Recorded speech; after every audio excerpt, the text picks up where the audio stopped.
Boa noite, meus amigos.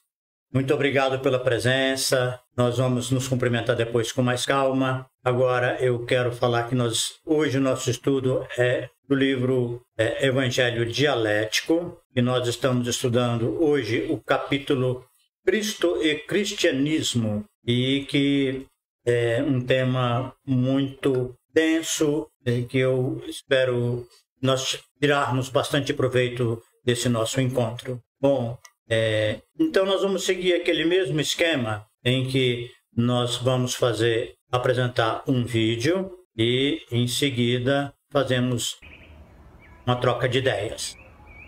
Olá, meus amigos, eu sou Gilberto Ribeiro Vieira. Nosso estudo do livro O Evangelho Dialético, no capítulo 19, prossegue hoje com o tema Cristo e Cristianismo. Comecemos imediatamente pela hipótese. Rodearam-no, pois, os judeus e disseram-lhe: até quando terás a nossa alma suspensa? Se tu és o Cristo, dize-no-lo abertamente. Respondeu-lhe Jesus: já vou-lo tenho dito, e não o credes. As obras que eu faço em nome de meu Pai, essas testificam de mim. João 10, 24, 25. Jesus mantém a sua postura, a sua missão, a sua identidade como sendo o Cristo. Eu entendo que ele está dizendo que ele já declarou-se, já se revelou, e as pessoas não acreditam por algum motivo que é importante para elas. Hoje, estudando o Evangelho e olhando a história do cristianismo, no meu entendimento, Jesus Cristo é um anjo de uma alta hierarquia que desce ao mundo, assume um corpo físico e passa por muitas experiências próprias da humanidade. Entretanto, ele demonstra sempre uma luz muito sublime, uma sabedoria extraordinária, e à medida em que as lutas de cada dia e os embates com a coletividade vão se desdobrando, ele consegue nos legar aquilo que eu chamo de um manual do céu,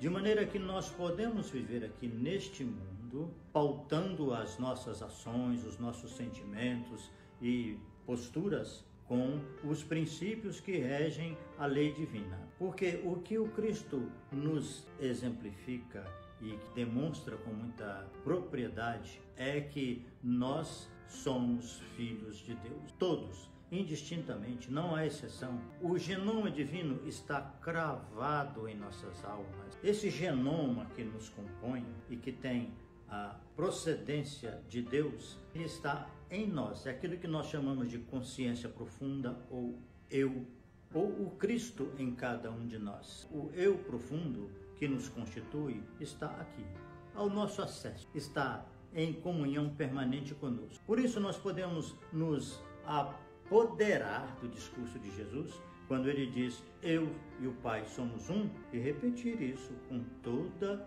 a autenticidade. Eu, você, qualquer um pode entrar nesse fluxo, nessa onda, nessa sintonia. Quando ele afirma: eu sou o caminho, a verdade e a vida, significa que esse eu do qual eu faço parte, que é a essência eterna que me constitui, é o caminho, a verdade e a vida para o meu processo evolutivo. Então, o Cristo me ensinou, antes de tudo, a trilhar um roteiro, me deu um manual para que eu seja cada vez mais consciente e ativo como um filho de Deus, desde já. Vamos para a antítese? Então, se alguém vos disser: eis que o Cristo está aqui ou ali, não lhe deis crédito. Mateus 24, 25. Estamos agora diante de um conflito muito complexo. Jesus Cristo não está nos templos nem nas doutrinas, porque elas foram desenvolvidas a partir dos homens que selecionam algumas passagens do Evangelho e transformam em rituais que se repetem e em doutrinas que de alguma forma distorcem ou limitam a teoria que emana do Evangelho para uma redução distante do original. Isso tem valor? Tem. Vale a pena você participar de um grupo, de um templo, de uma corrente religiosa? Sim, vale muito a pena, desde que você vá com um espírito crítico de que ali tem uma tentativa de aproximação do Evangelho e dessa forma você precisa contribuir para o aperfeiçoamento daquilo que se faz, daquilo que se prega, daquilo que se ensina, não se transformando passivamente numa ovelha que tudo acata, mas que ajuda, que contribui para que essa religião, para que esse projeto de cristianismo evolua com o tempo e vá se aproximando mais daquilo que exala do Evangelho. Caminhamos para a síntese. Temos aqui um diálogo entre Pilatos e Jesus Cristo. Tu és o rei dos judeus? Respondeu-lhe Jesus. Tu dizes isto de ti mesmo? Ou disseram-te outros de mim? João 18, 33, 34. Esse diálogo de Jesus com Pilatos evolui para um outro momento em que Jesus diz para Pilatos: eu para isso nasci e para isso vim ao mundo, a fim de dar testemunho da verdade. Todo aquele que é da verdade ouve a minha voz. Eu entendo que é necessário a gente estar sempre buscando ouvir essa voz do eu que nos fala. Qual que é a minha verdade? É perante essa verdade que eu respondo pela minha integridade espiritual, pela minha saúde espiritual. Porque se eu me afastar disso, se eu fugir dos meus compromissos afetivos, ou se eu abandonar algum dos ideais que eu tracei na minha adolescência, na minha juventude, é preciso que eu esteja sempre em harmonia com essa verdade interior, porque ela me permite, muitas vezes, que eu faça uma ruptura e que eu recomece de alguma forma. Todavia, é importante que a gente esteja fazendo isso num contato íntimo, num intercâmbio, ouvindo essa voz, essa consciência profunda para saber se estamos liberados para seguir rumo a uma nova etapa, descortinando um outro objetivo, uma outra meta, seja no terreno afetivo, no campo profissional ou na esfera comunitária. Por isso Jesus vai dizer numa outra instância uma questão muito semelhante a essa que estamos discorrendo aqui. Quem é de Deus, escuta as palavras de Deus. Por isso vós não as escutais, porque não sois de Deus. João 8:47. Você escuta Deus? Você percebe a intervenção divina na sua vida em algumas ocasiões, quando Ele te fornece alguma coisa com antecedência que você nem percebeu e que depois se torna extremamente útil para resolver alguma situação difícil, conflituosa? Você está percebendo Deus, que Ele fala com você, que Ele se manifesta e que Ele te proporciona uma luz para direcionar os seus passos, para inspirar as suas decisões. Siga em frente com ela. Você está com o Cristo em você, aonde Ele deveria realmente estar. E não acreditar que Ele esteja aí em algum outro lugar qualquer, seja nos templos, nas doutrinas, porque se Ele não estiver no seu íntimo, de que adianta Ele estar fora? Um abraço, muito obrigado, até mais, se Deus quiser.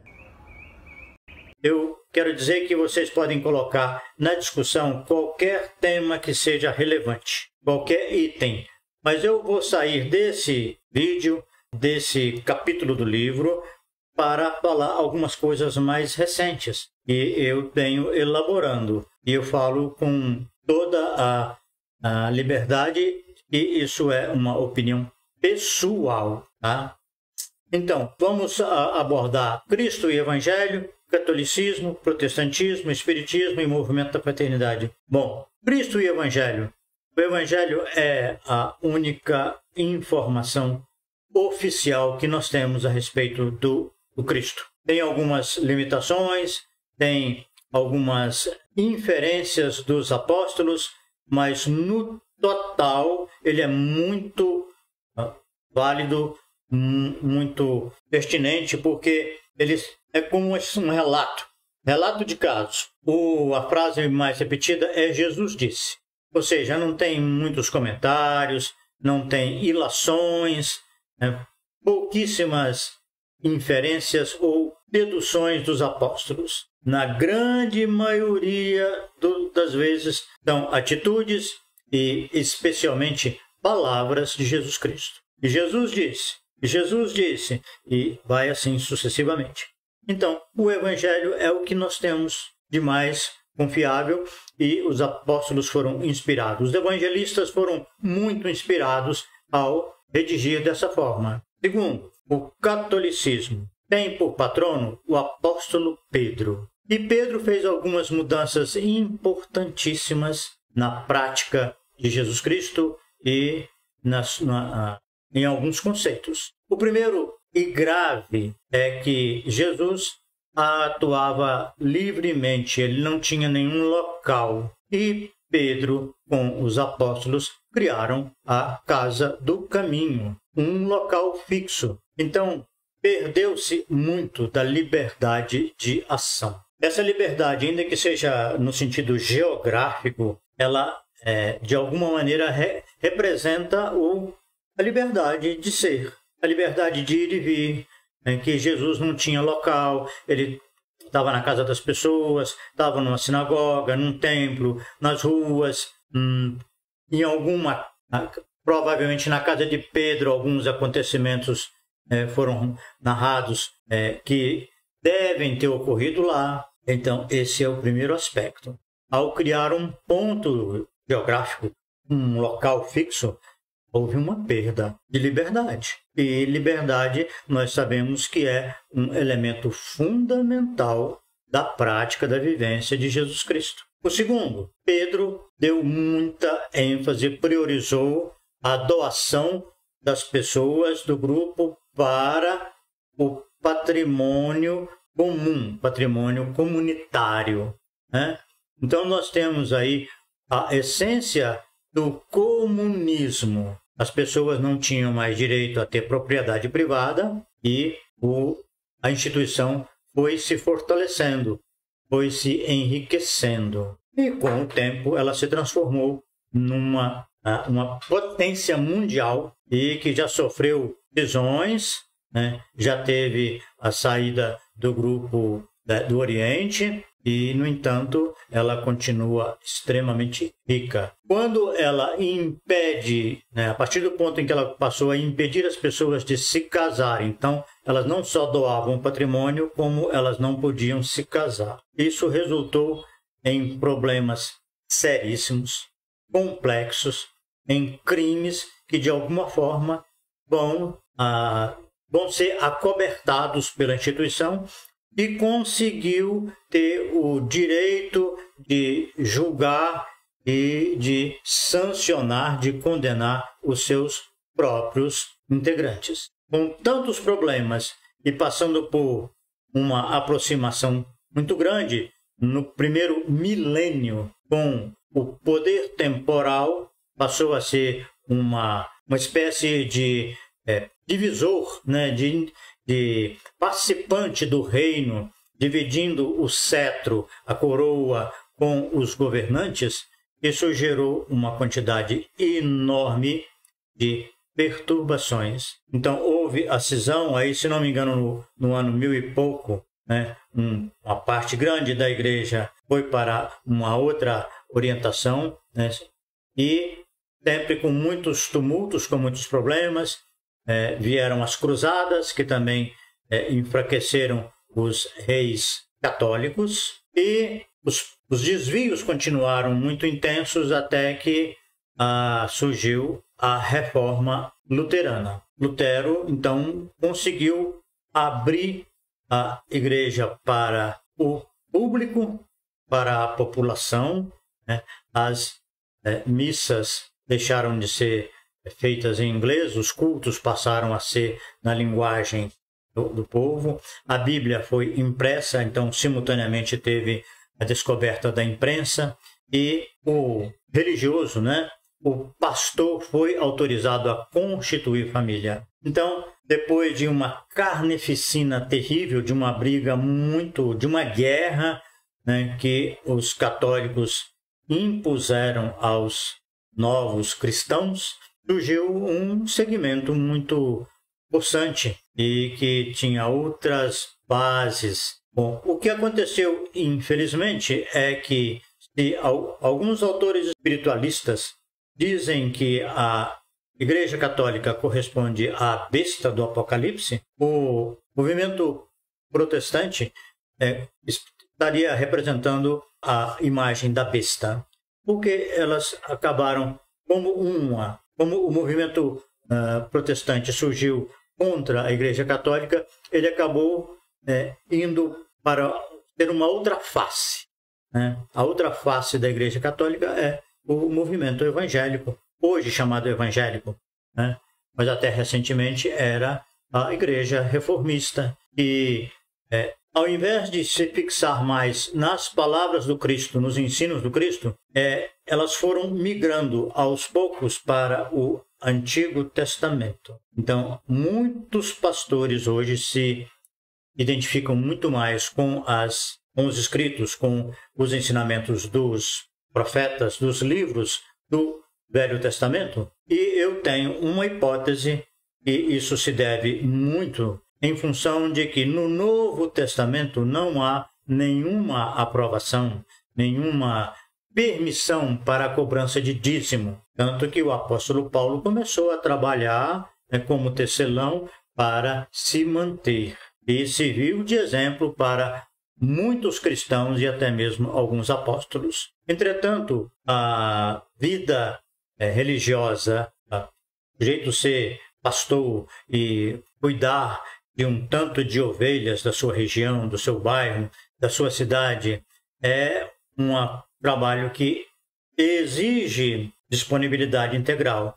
Então, a cobrança do dízimo, ela contempla essa proposta. Dessa maneira, eu entendo que, por não ter esse cuidado, nós hoje temos igrejas também evangélicas riquíssimas e pastores que são milionários à custa do garoto propaganda que se tornou Jesus Cristo. Então, assim, o progresso, que deveria ser muito mais espiritual, acabou se reduzindo a uma mudança de roupa, tipo assim, mais ou menos como trocar 6 por meia dúzia. Então surge o Espiritismo em 1857 com Allan Kardec na França, e o Espiritismo também escorregou em algumas cascas de banana. A primeira delas é olhar o trecho sobre o Consolador de forma literal, ou seja, não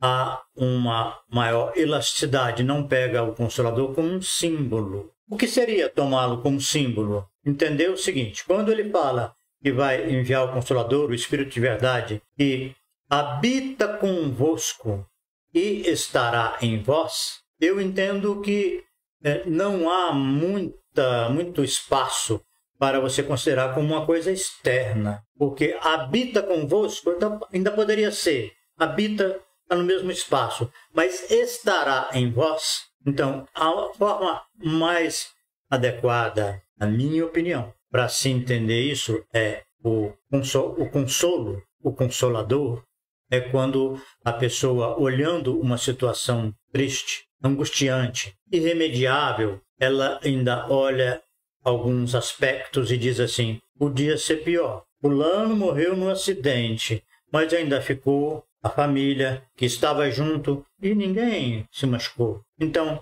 o consolo é quando alguém, passando por uma crise, por uma frustração enorme, diz assim: podia ter sido pior. Esse é o consolo universal, que está à disposição de qualquer um, independente de religião, de doutrina, de nada. É compreensão de vida do mundo. Por isso que eu acho que esse é o primeiro engano. Tanto que alguns de vocês estavam participando do grupo. Em Brasília, nós tínhamos o estudo do Evangelho.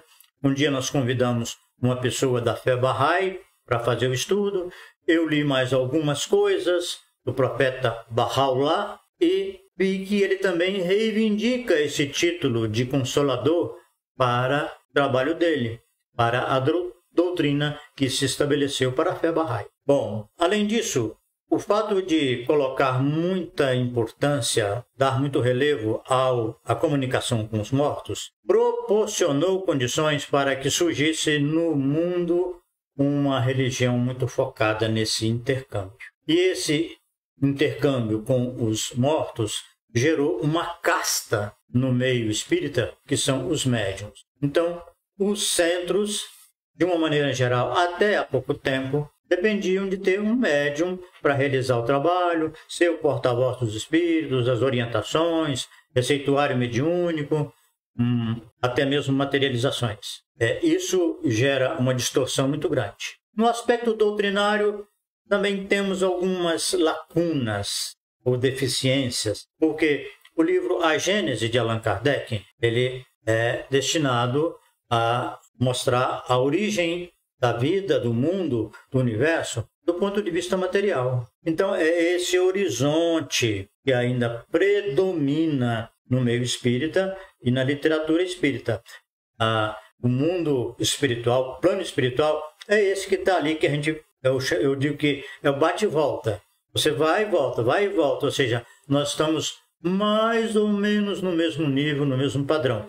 O céu ao qual Cristo se refere, ou o mundo espiritual, a origem, ela permanece assim no limbo para a abordagem espírita. Esse é um aspecto muito relevante, porque nós vemos que não se avançou nisso. Aquela passagem que nós temos estudado e até recentemente voltou, que é a conversa de Jesus com Nicodemos, ali fica claro que o Espiritismo não entra naquela parte o que eu disse do segmento antipedagógico. Ora, ninguém subiu ao céu senão o que desceu do céu, o Filho do Homem que está no céu. Isso aí é uma coisa completamente fora do contexto espírita. E nós estamos engatinhando para entender um pouco mais, como eu disse a semana passada, nos enveredarmos muito pelo terreno da queda. Então, Jesus Cristo não deu ênfase à reencarnação e nem à queda, porque não são importantes na doutrina do Evangelho. Ele dá muita ênfase ao fato de eu estou no Pai e o Pai está em mim. E eu e o Pai somos um. O meu eu sou é o meu caminho, a minha verdade é a minha vida. E isso é o tema. Eu sou o bom pastor, eu sou a luz do mundo. E assim, o campo é o mundo. O campo é o mundo, ou seja, qualquer lugar do mundo você pode servir a Deus e aproveitar para a sua própria evolução espiritual. Então, o argumento de que Jesus não falou sobre a reencarnação porque não era tempo, não tem nenhuma consistência. Ele não falou porque não era importante na doutrina dele. Ele morreu por ter as suas práticas de uma forma livre, de não se enquadrar nas convenções, nas tradições e por ensinar coisas completamente fora da teoria que era predominante no meio, na cultura judaica na época. Então, acoplar o Evangelho ao Antigo Testamento é só por razões históricas, porque elas têm um conteúdo que tem uma ruptura clara,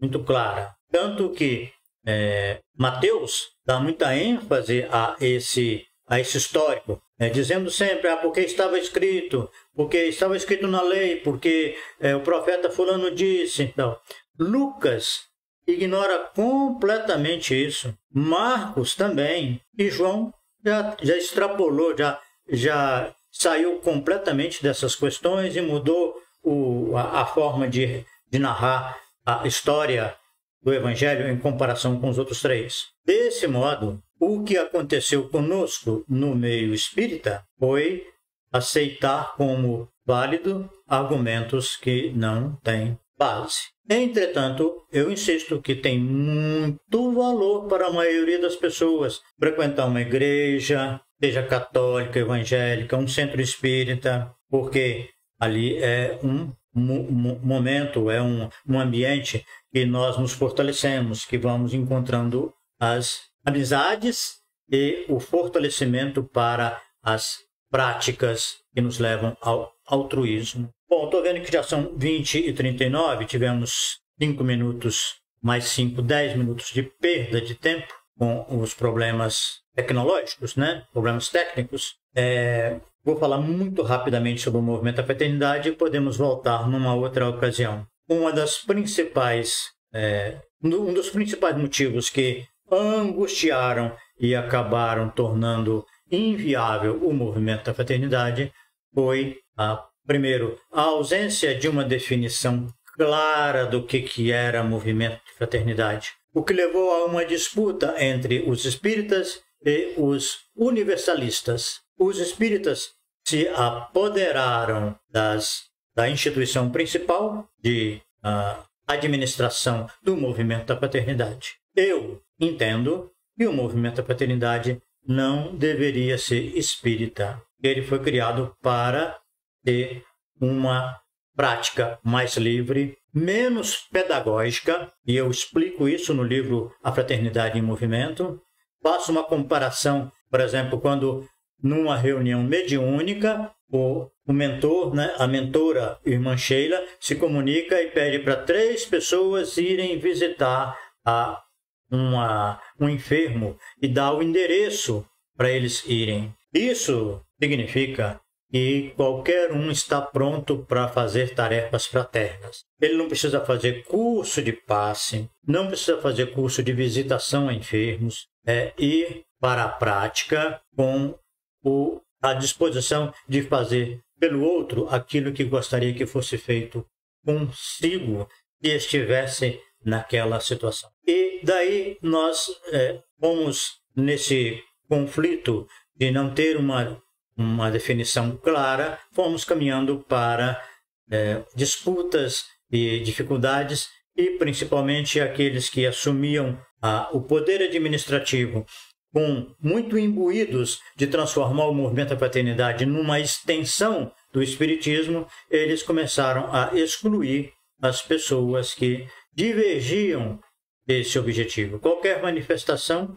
mesmo que fosse discreta, mesmo que fosse assim somente a nível direto com a chefia, com a instituição, era sinal suficiente para que essa pessoa fosse escanteada, fosse excluída de forma sutil e, consequentemente, hipócrita. Com isso, nós temos um movimento da fraternidade que tinha uma proposta e hoje poderia estar realizando um trabalho mais livre e muito mais próximo dessa essência do Evangelho, tem essas castas, foi se impregnando de coisas espíritas, de práticas e rituais espíritas, como, por exemplo, em cada encontro fraterno, cada regional fraterna, e um ponto culminante de encerramento, que era a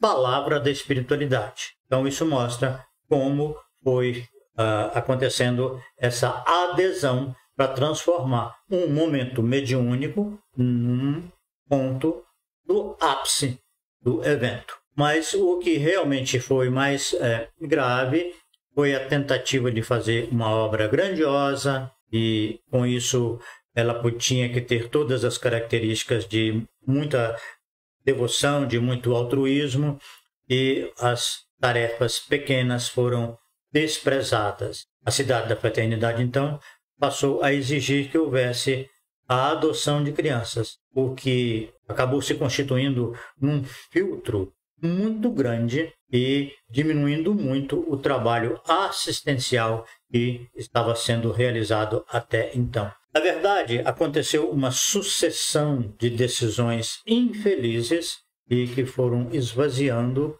espiritualmente o movimento da fraternidade. Mas eu acho que ele tinha um potencial muito grande e que ainda é um projeto que, acredito, será retomado futuramente para a realização mais madura, ainda que eu admita que nós estamos muito aquém do Evangelho. O movimento Fraternidade mesmo sempre me passou essa sensação de que nós éramos um bando de gente tudo manco, cego, ressecado, que tínhamos sido convidados para um banquete, mas que nós não tínhamos condição de estarmos ali, e por isso os nossos desencontros, as trombadas e a falta de união para alcançar o objetivo final. Muito bem, meus amigos, vamos trazer aqui esse material para a gente poder continuar. Espero que vocês não tenham ficado escandalizados comigo, mas eu também penso que é uma oportunidade de eu falar para vocês algumas coisas do que eu penso e que talvez algumas pessoas no futuro venham a pesquisar o que nós pensamos, né? E eu pergunto para vocês, Jesus Cristo tinha religião?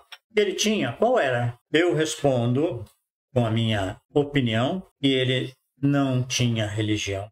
Ele não era judeu, ele não seguia as práticas do judaísmo, ele utilizava os costumes e as atividades religiosas para ensinar os princípios que ele tinha, que ele trouxe em si mesmo. Então, transformar o evangelho numa religião também é uma das principais distorções que aconteceram nos tempos iniciais, nas primeiras décadas, primeiros séculos do cristianismo, porque a religião de Jesus Cristo era a vida com Deus, era viver, era ter família, ter trabalho, ter honra, ter amor, saber perdoar, saber lidar com as dificuldades, ter fé e estar buscando uma maior identificação com Deus, uma maior permuta com Deus. Eu acho que não tinha lugar, não tinha espaço, não tinha nada repetido, não tinha nenhuma prática rotineira, era tudo. O Evangelho não tem um dia igual ao outro, não tem, porque era liberdade plena. Então nós temos aí, assim, quando eu penso nos absurdos que a humanidade já fez, um deles é transformar Jesus Cristo em uma religião. É só a nossa mentalidade humana, materialista, institucionalista, que pode fazer uma loucura dessas. Muito bem. Boa noite a todos vocês. Olímpia, Meneguinho, que bom, hein, Menegão? Meneguinho, fazia um tempo, hein? Romão, Olímpia, Jane, Romão, Olímpia, que mais? Estamos aqui repetindo, boa noite, estamos dando boa noite aqui uns aos outros. O Marquinhos está aí, de novo, Jane, tá. Vocês, Regina Rabelo, tá sem som, né? Desculpe, essa foi falha minha, viu? Marquinhos, Pedro, Maria Olímpia, tudo. Maria Tereza, muito bem. Oi, Gabi. Bom, ninguém fez nenhum comentário, não tem nenhuma pergunta. Opa, apareceu. Gabi, no texto você traz um explemento, uma explicação sobre o pai e mãe que leva a criança para a evangelização, esquecendo assim do trabalho de evangelização em casa. Isso mesmo. Bom, Gabi, esse é um problema infelizmente grave, porque as pessoas, às vezes, não só no meio espírita ou fraternista, em qualquer meio, elas acham que o conhecimento religioso é mais um conhecimento que a criança pode aprender e que vai levar para a prática. Mas o ensino que a criança recebe do exemplo dos pais é muito mais marcante na sua vida do que esse conhecimento intelectual que se adquire pela razão ou até com alguma sensibilização sensibilização artística, porque isso fica na superfície. O exemplo dos pais é aquele que entra mais profundamente, é como se fosse na veia, né? Então, é muito importante que os pais tenham mais consciência disso, para não pregar uma coisa e agir de outra forma. É muito importante que a gente tenha coerência, né? Deixa eu fazer uma pequena alteração na imagem, né? Um pouco melhor e pronto. Muito bem. Gabi, eu acho que é isso que eu teria a acrescentar. Se ainda ficou alguma coisa, você me fala, tá? Meneguinho, concordo muito contigo. Ainda hoje mostrei a você a fraternidade além das religiões. Eu ainda estou em falta com você, Meneguinho, porque eu quero ler com mais calma as suas mensagens de hoje para te responder. Mas eu entendo que nós tivemos uma oportunidade muito valiosa de ver que a fraternidade ela precisa e pode ser praticada de uma maneira mais livre, sem castas, sem hierarquias. Teve uma época que eu frequentei aqui e participei ativamente da Casa Espírita André Luiz, em Belo Horizonte. Cheguei a residir lá por alguns meses e eu ficava analisando, assim, interessante que a diretoria se reúne todo sábado à tarde para resolver as questões administrativas da instituição. E nós tínhamos, assim, um encontro com toda a pompa possível, né? Apesar de ter ainda muita simplicidade. Mas, assim, nós éramos os diretores. Entretanto, quem carregava as crianças o dia todo e tinha uma senhora que fazia isso com muito carinho, com muita dedicação. Depois surgiu uma outra que era moradora da casa, foi assistida pela casa e também se transformou em funcionária. Elas eram de uma doação, de uma fraternidade. Eu pensava assim, gente, nós aqui da diretoria não estamos nem nos pés dessa capacidade de trabalho e de uma remuneração assim tão baixa para tanta doação como elas faziam. Mas isso é difícil, porque as instituições, os donos da instituição, o dono de centro espírita é como um pastor, como um clérigo importante na hierarquia da igreja, e ali ele comanda, e às vezes tem que comandar mesmo. Ainda pior é isso, né? Porque senão vira casa de, como dizia o Chico Xavier, casa de mãe Joana. Por isso que ele escreveu lá no grupo da prece, propriedade de Francisco Cândido Xavier. Muito bem. Olímpia. Atualmente vemos que alguns médiuns têm uma importância maior que a mensagem recebida da espiritualidade. Há um processo sutil de deificação de médium. Isso acontece em praticamente todas as coisas, né? Não deveria acontecer no meio espírita, mas acontece. Eu entendo que, em muitos casos, o trabalho realizado é de uma envergadura espiritual superior, porque o médium, pelo menos, não atrapalha. Mas eu acho que pior é quando entroniza. Alguns anos, tem assim, acho que uns 10 anos, eu recebi um folheto de um encontro espírita que ia acontecer, não me lembro mais aonde, mas tinha a programação toda do evento. No alto de um dos cantos da tela tinha a figura de Jesus Cristo. No outro, um pouquinho abaixo, sutilmente abaixo, a de Allan Kardec, dando assim a entender que eles estavam numa proximidade. Eu acho que nós estamos longe. Nós estamos muito longe do testemunho. Como Jesus mesmo disse, que as obras que ele fazia testificavam quem ele era. Não tem ninguém que chegou perto das obras, dos prodígios, dos ensinamentos e do testemunho final que envolveu o interrogatório, a crucificação e a ressurreição. Então é por isso que a gente diz, mas por outro lado, isso gera um outro problema, que é a identificação com a figura, com o espírito. Porque Jesus está fazendo isso, Jesus está fazendo aquilo. Eu acho que não é isso que ele recomendou. Ele recomendou que nós utilizássemos os seus ensinos para a nossa evolução. Então, a questão é outra.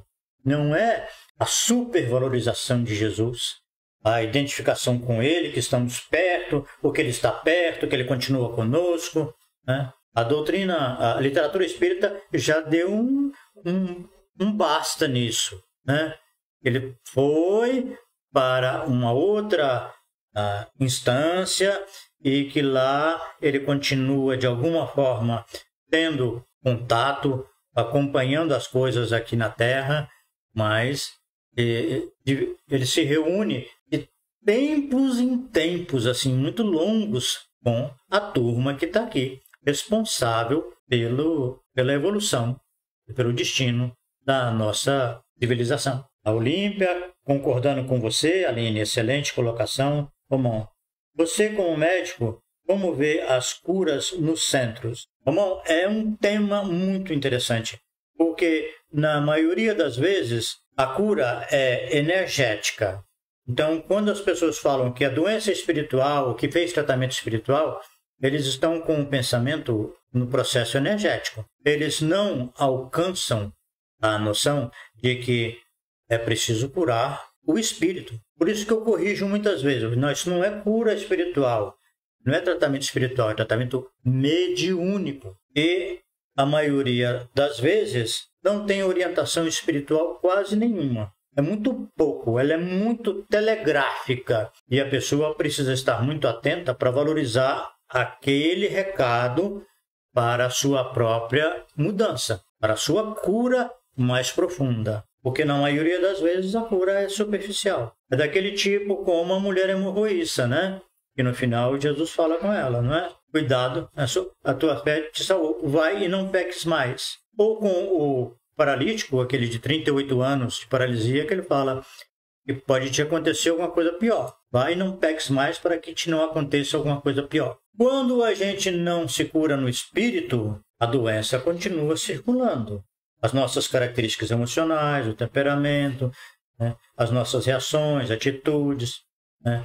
Você pode tomar muito medicamento preventivo, pode se encher de ivermectina, pode tomar vitamina, pode tomar sol, tomar muita água, mas se você não tiver as defesas emocionais, as defesas no seu temperamento psicológicas, se você estiver vulnerável, vai acontecer alguma coisa. Se não for Covid, é outra coisa do meio ambiente nociva a qual você é vulnerável. Marquinhos, religião como forma de rituais. Movimento da Fraternidade seria uma proposta de volta à essência cristã? Marquinhos, eu entendo que sim. Eu entendo que o Movimento da Fraternidade era uma proposta que excluía práticas, ritos, né?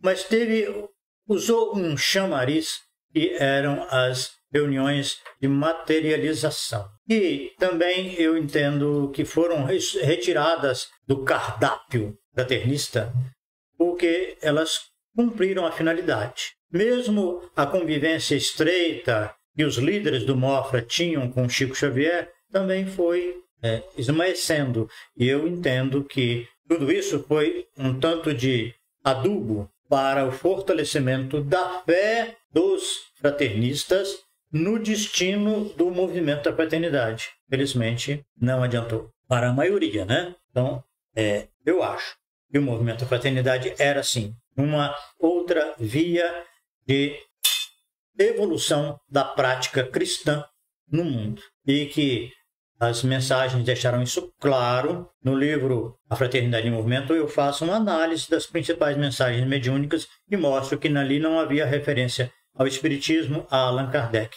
Elas só apareceram depois, quando houve a mudança do Estatuto em 1983. Aline, Gabriela, Gabi, sobre o movimento da fraternidade, concordamos sobre vários aspectos. Ao meu ver, estamos bem distantes do seu real objetivo. Bom, e eu acho, posso estar completamente enganado, mas eu acho que esse objetivo, por agora, não vai acontecer. Porque era um movimento coletivo. Eu entendo que juntou uma porção, como eu disse, né, de pessoas com dificuldades, com deficiências, com um índice de evolução ainda baixo, para que nós todos, em conjuntos, em conjunto, nos fortalecêssemos e tivéssemos condição de avançar. Como esse princípio de união não foi contemplado e começaram a descartar as pessoas, e algumas muito dedicadas de anos de serviço à Cidade da Fraternidade, ou ao próprio movimento, isso,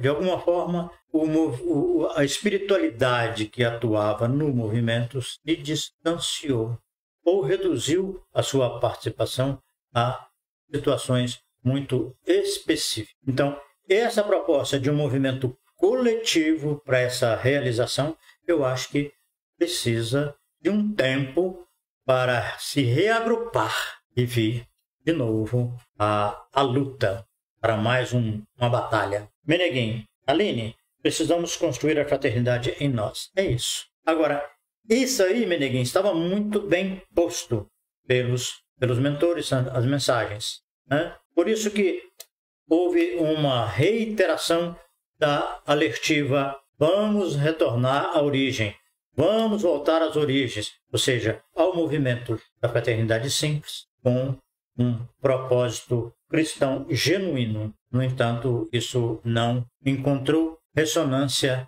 em muita gente, especialmente entre aqueles que conduziram o movimento da fraternidade do ponto de vista administrativo. Eu vejo que um dos grandes enganos, e isso eu percebo tanto no meio espírita, fraternista, quanto no meio homeopático, é mostrar e dar uma ideia, mostrar uma imagem como se tivesse encontrado a verdade final, como se já tivesse tudo resolvido, pronto, acabado, e agora é só disseminar. Entretanto, isso não é verdade. Nós estamos ainda numa época em que as coisas precisam ser construídas e muitas vezes reconstruídas. Desse modo, nós ainda precisamos das discussões, das trocas de ideias entre todos os integrantes, de modo que não nos percamos